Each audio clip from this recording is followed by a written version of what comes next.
Hi guys, and welcome back to Creative Pet Keeping.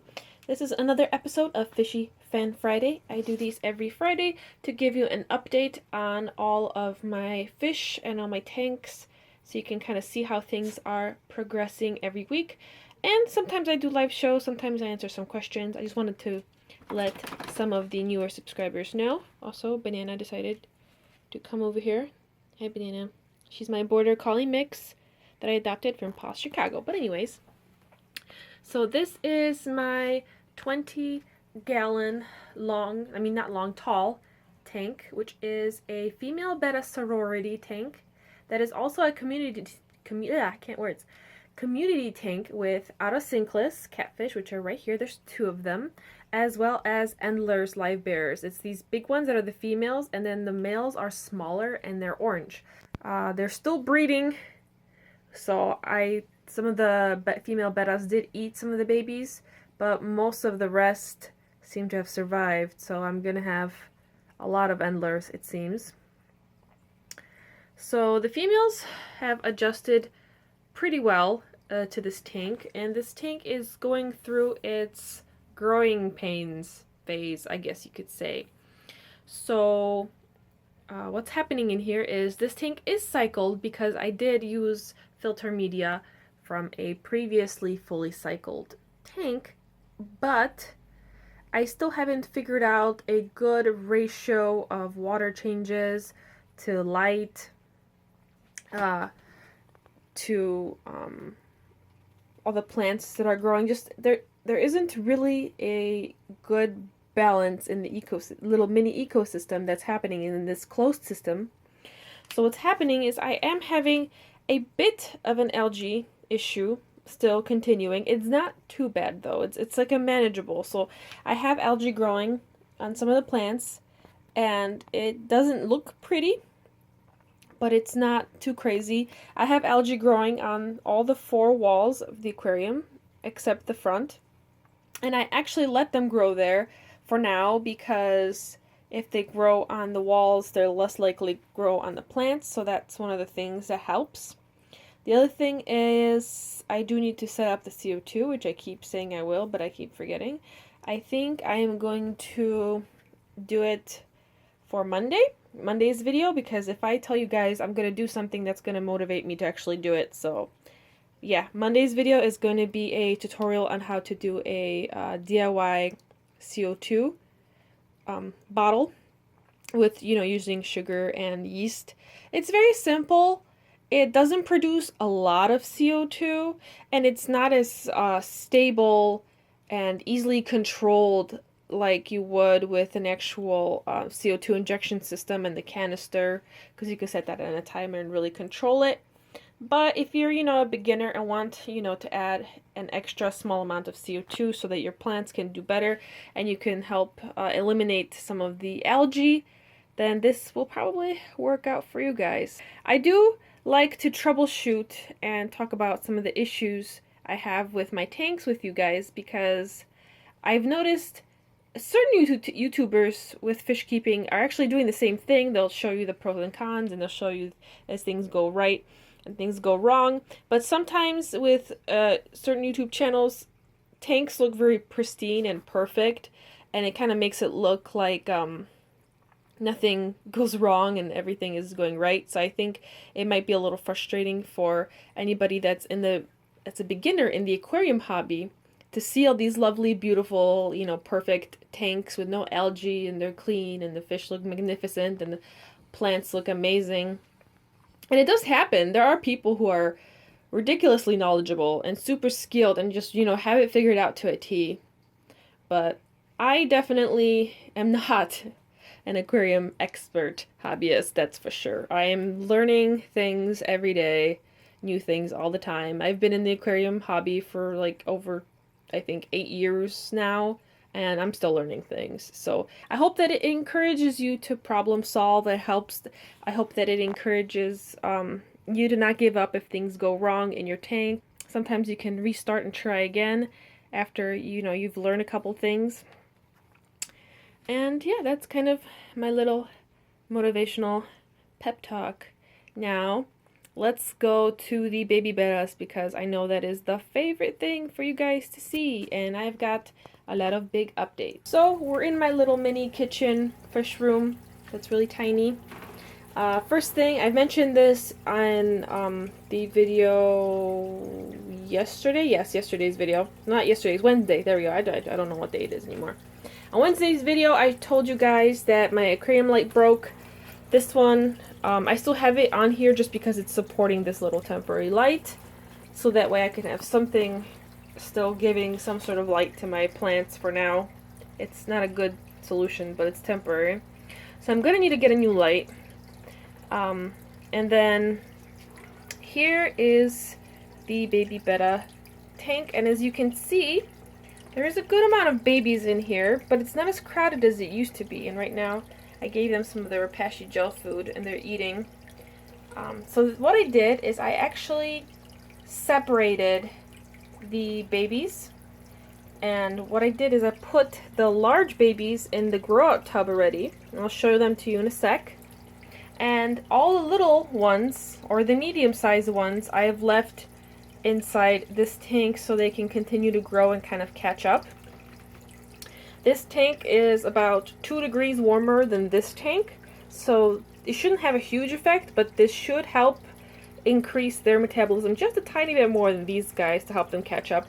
And I've also been feeding these guys more of the Repashy food, so they get to eat more of the gel food, which will also help them grow a bit faster and catch up with their brothers and sisters. One interesting thing I observed is, besides these two bigger ones that have grown up pretty fast, the smaller babies actually don't eat as much and pig out as much as the larger babies. So I don't have to worry about these guys overeating. And I'm kind of curious, have you observed this with your babies, where you have issues with certain babies just always being super hungry and pigging out, and then other babies just eating normal, healthy amounts? Because these guys are eating a lot better. They're eating a lot normal portions. These guys, on the other hand, they're in the 10-gallon tub. You can't see them too well, but as you can see, they're a lot bigger than my other babies. One cool observation is they've already figured out that they have to stay at the top to eat. And I've been starting to feed them a little bit of flake food besides all the other food that they eat, just so they can slowly learn and to eat at the top. I kind of think it's because there is a group of endlers back there, and the endlers eat at the top, so the babies kind of learn very quickly from the endlers. The other interesting observation is I tried hand feeding them. So I took one of those Repashy gel cubes that are kind of like this, and I held it up and just kind of moved it around, and I noticed that the fattest ones were the fastest to swim up to the food and eat, while and I would move the food around and they would just constantly chase it, and they were super aware of where the food was and how to get it. So I still tried to make sure that they ate a smaller amount, and then that the smaller babies that eat less eat a bigger amount. So I'm trying to do a little bit of hand feeding so I can control how much they eat a little bit for now. But that's kind of what's going on here. I think sometime this month I will do an update on how they are looking, in a sense that I want to take out some of these babies in a clear container and show you how they're starting to change. There's one baby in here. I don't know if we'd be able to see that one. Let me try to move the duckweed out of the way kind of gently. There's one baby in here that's starting to develop a red head. And that baby has a white body. And I've been calling that one the warrior baby, because it looks like a little warrior. I don't know where he went though. But this kind of gives you an idea of some of the different sizes. As you can see, some of the big white ones are the chubby ones. We're seeing some blues. I don't know where warrior baby went. They're starting to flare at each other. So that's an indicator that from this larger group, I might have to separate them, I don't know, maybe in a month or so. I don't want to be in a hurry to separate them. If they're a little aggressive with each other, I'm okay with that. As long as it's not excessive bullying. But this is kind of fun to observe these little babies. Where's my little warrior baby? Where are you? I know you're somewhere. You're probably hiding under the duckweed. Oh, mate, that one! Right there. Well, it was red, and now it's kind of... its face changed again, and now it's not red. They keep changing colors, these babies. But look how cute they are. Plus, it's kind of fun to see them from a different angle. They're really adorable. They're hungry. I fed them this morning, but I still need to feed them another meal.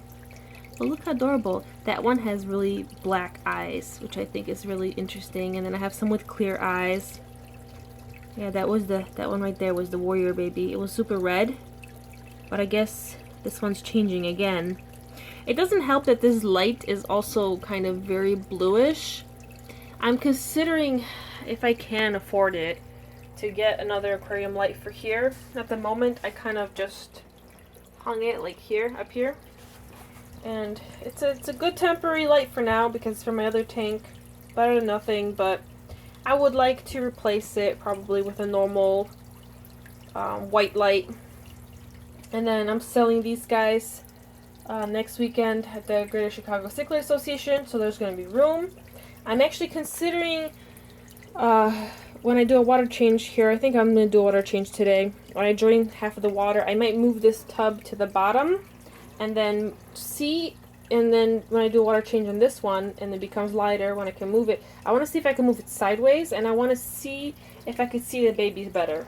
Because if I could see them a lot better, I might consider having the tub sit sideways so that I can film the babies from the side a bit more and then be able to show them to you guys a little better.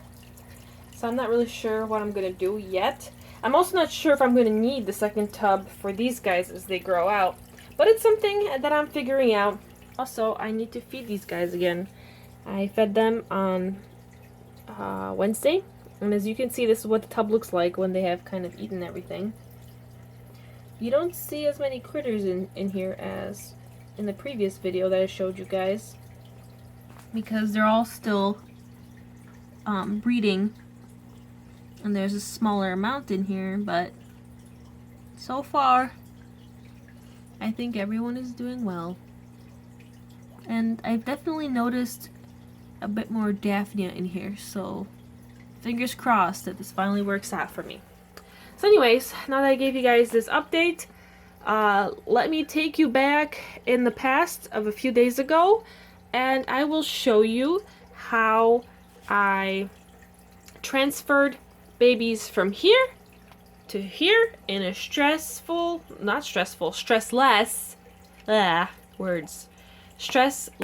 and safe method. I'm so tired. So yeah, let's go do that.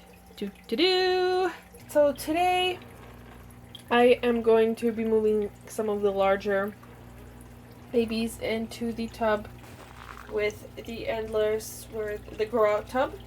I got a little container with their aquarium water ready so then I can float it and then temperature acclimate them. And what this will do is it will allow me to feed the smaller ones a bit better without these bigger ones eating all the food. So I'm going to pretty much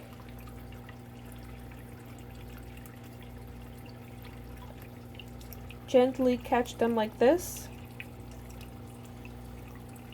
as you can see, and kind of very gently transfer them over. And I'm going to be catching a few of the big ones just like that. The reason I'm not using a net is, oh, this one was definitely a big one. The reason I'm not using a net is I don't want to stress them out. This is kind of the most gentle way that I can move them without freaking them out. I want to try to get some of these. And you have to move very slowly.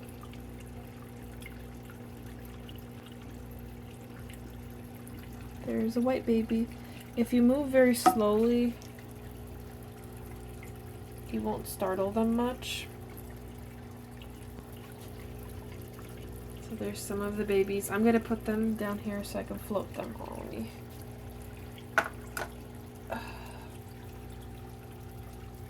That way, in case they got startled and jumped out.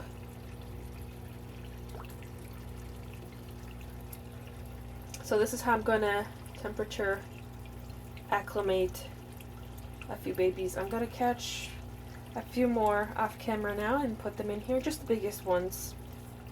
And this is going to be pretty much their new home.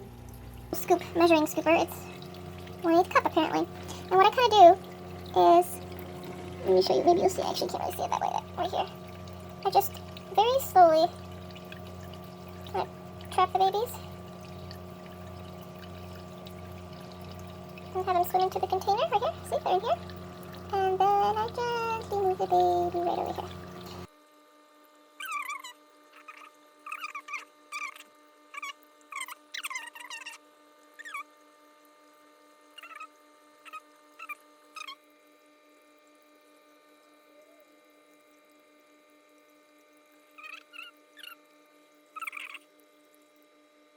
Okay, so I refilled this tank. I still have quite a bit of babies in here, but it's going to be a little less crowded now. So it's going to be a little easier to feed the smaller ones with less competition. And it'll be easier to keep this tank clean. And then here are all of the babies. There's 1, 2, 3, 4, 5, 6, 7, 8, 9, 10, 11, 12, 13, 14, 15, 16, 17, 18, 19. So there's 19 babies in here. And then maybe like 10-ish or so left in here to kind of grow out. I've kind of let this float around for a bit. And what I'm going to do is just wait a few more minutes for the temperature acclimate, and then I'm going to let them out. Okay, it's time to set them free. They've kind of all settled and are relaxing. I'm gonna set them free. Oh, well, don't be mean. That one being mean.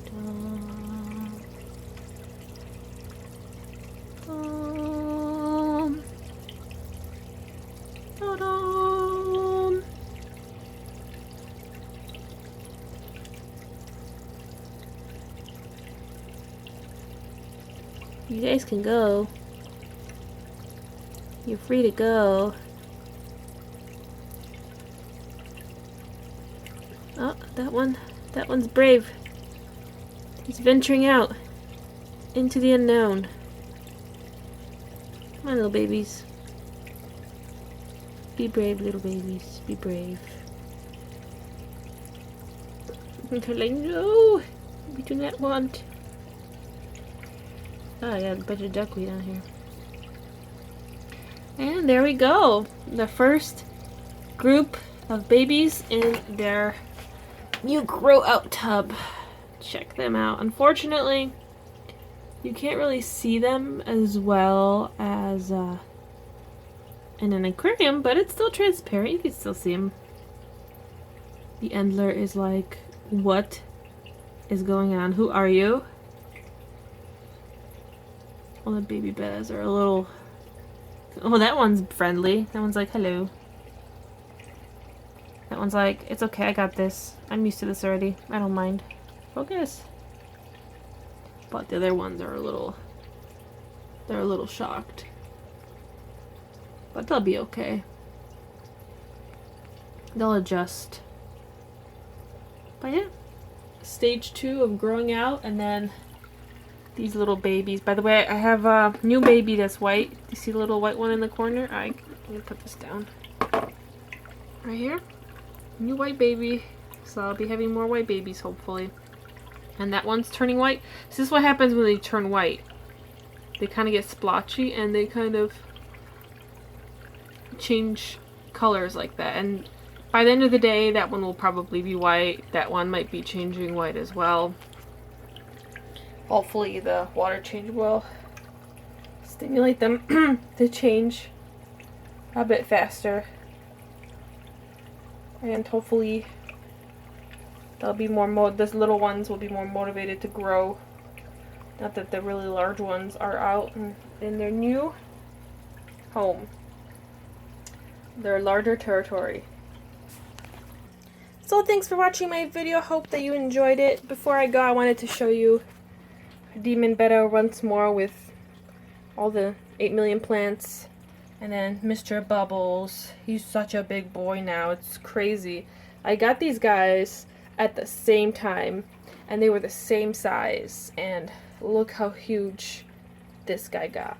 So with this little update on these guys, I hope that you enjoyed this video. If you did, be sure to subscribe to my channel so you can see more awesome videos. Be sure to give me a thumbs up on this video if you liked it, and down in the comments below, let me know, when do you think I'm gonna have to separate the babies? Let's put guesses down in the comments below, and it'll be kind of fun to look at a month or 2 or 3 from now to see what you guys guessed and what actually happened. So I'll see you guys on Monday.